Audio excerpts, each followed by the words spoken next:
Saviez-vous que la majorité des hommes ne comprennent pas comment fonctionne réellement le corps féminin pendant l'intimité? Et ce n'est pas leur faute. Personne ne leur a jamais expliqué. Ce que je vais vous révéler aujourd'hui va changer fondamentalement votre façon d'aborder votre vie intime et ce n'est pas de la théorie abstraite. C'est de la psychologie du corps, de la neurologie et de la physiologie réunies. Je suis le docteur Chloé Léon, psychologue clinicienne avec 10 ans d'expérience en milieu médical, spécialisée dans la santé psychosexuelle. Et sur cette chaîne, Esprit Stoïque, nous abordons les sujets que personne n'ose traiter sérieusement. Restez jusqu'à la fin, chaque partie de cette vidéo est construite pour vous donner un avantage concret, applicable immédiatement.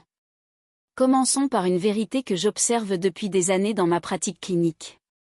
Il existe une erreur que presque tous les hommes commettent, et elle sabote leur vie intime sans qu'ils s'en rendent compte. Cette erreur? Se focaliser uniquement sur leurs propres sensations dès le début d'un rapport, en ignorant totalement la physiologie de leur partenaire.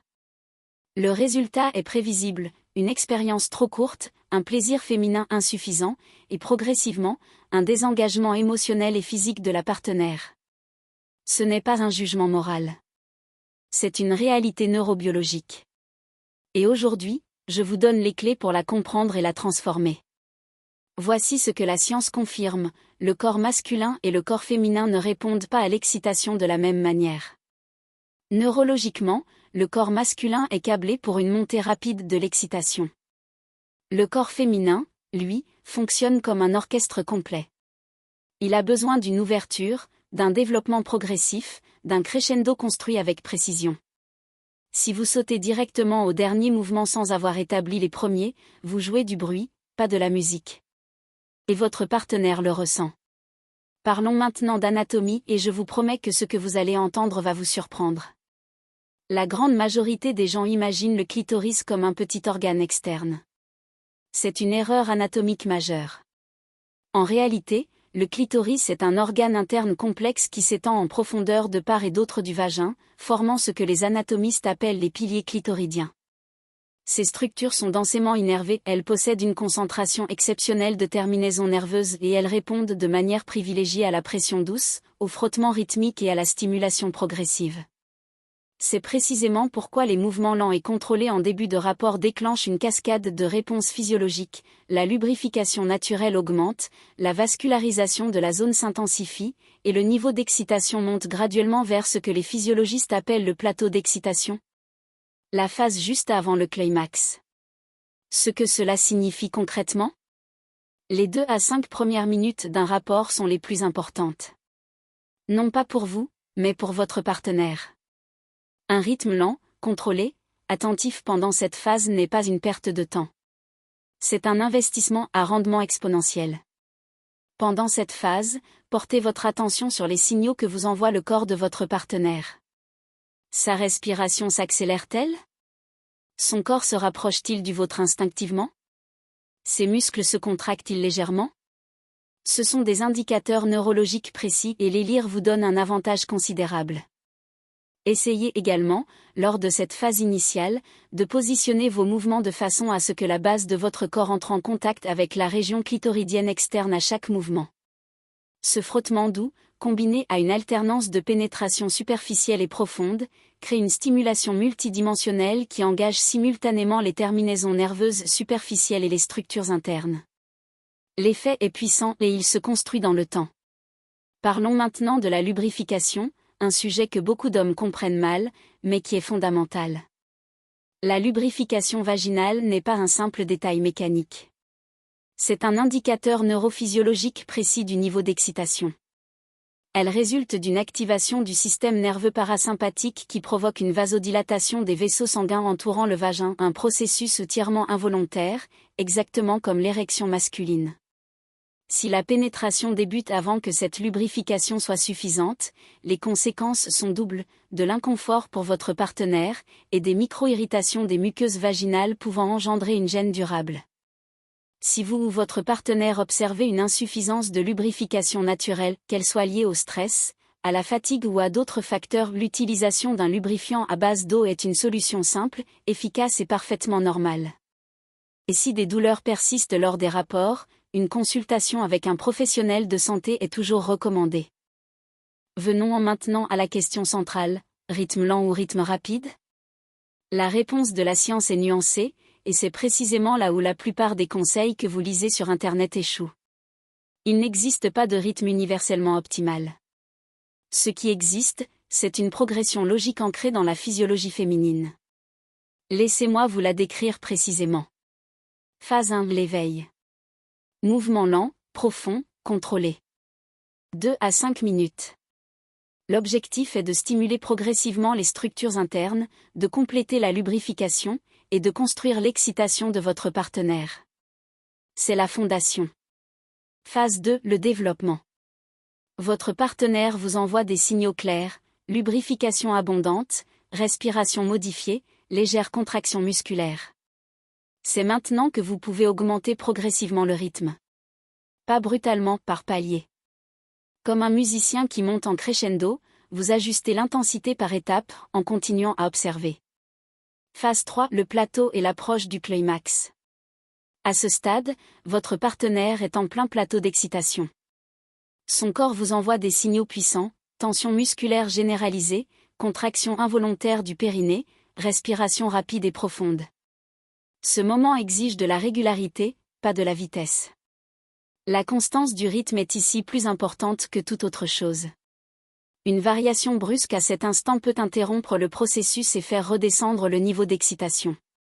C'est l'une des erreurs les plus fréquentes et les plus coûteuses. Phase 4, la descente. Après l'orgasme, les tissus féminins sont extrêmement sensibles.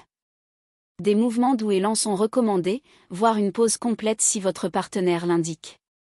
Cette phase post-orgasmique est souvent ce qui distingue une expérience ordinaire d'une expérience mémorable. Parlons maintenant de la durée et voici quelque chose qui va surprendre beaucoup d'entre vous. Une étude publiée dans le Journal of Sexual Medicine, qui a interrogé des milliers de couples à travers plusieurs pays, révèle que la durée de pénétration jugée satisfaisante par les femmes se situe entre 7 et 13 minutes, préliminaires non inclus. Cela signifie que l'objectif n'est pas la durée maximale. C'est l'utilisation intelligente de ce temps, en respectant les phases que je viens de décrire. Si vous tendez à atteindre l'orgasme rapidement, voici ce que la psychophysiologie nous enseigne. En commençant par des mouvements lents et contrôlés, vous permettez à votre système nerveux de s'adapter progressivement aux stimulations, ce qui retarde naturellement votre propre orgasme. Les mouvements rapides dès le début saturent les récepteurs nerveux péniens très rapidement et accélèrent mécaniquement l'éjaculation. En commençant lentement, vous entraînez votre cerveau à réguler le niveau d'excitation, exactement comme un athlète de haut niveau gère son effort pour maximiser sa performance. Une technique complémentaire reconnue en sexologie clinique est la pause active. Lorsque vous sentez approcher votre propre seuil trop tôt, marquez une pause complète. Respirez profondément. Redirigez votre attention vers votre partenaire. Vous pouvez profiter de cet instant pour maintenir son niveau d'excitation par une stimulation manuelle. Cette technique, pratiquée régulièrement, améliore le contrôle éjaculatoire de façon durable et mesurable. Il existe également un outil considérablement sous-estimé, le renforcement des muscles du plancher pelvien. Le muscle pubococcygien joue un rôle déterminant dans le contrôle de l'éjaculation. Des études cliniques démontrent qu'un programme régulier d'exercices de Kegel, ces exercices que l'on prescrit habituellement aux femmes, mais qui sont tout aussi bénéfiques pour les hommes, améliorent significativement ce contrôle en quelques semaines. Exercice pratique, identifiez les muscles que vous utilisez pour interrompre le jet urinaire. Contractez les 5 secondes, relâchez 5 secondes. Répétez 10 à 20 fois, 3 fois par jour. En 4 à 6 semaines, la différence est observable. Voici maintenant un point que j'aborde systématiquement avec mes patients et qu'aucune vidéo ne vous dira clairement, la communication est le levier le plus puissant de votre vie intime. Ce n'est pas un aveu de faiblesse. C'est la marque d'un homme qui comprend que chaque femme est différente, que chaque corps est différent, et que ce qui fonctionne avec l'une peut être inefficace avec l'autre. Demandez. Écoutez. Adaptez-vous. La sexologie moderne est unanime, la communication au sein du couple est le facteur le plus déterminant de la satisfaction sexuelle à long terme. Quelques mots enfin sur les facteurs physiologiques qui influencent directement votre endurance, votre contrôle et la qualité de vos érections.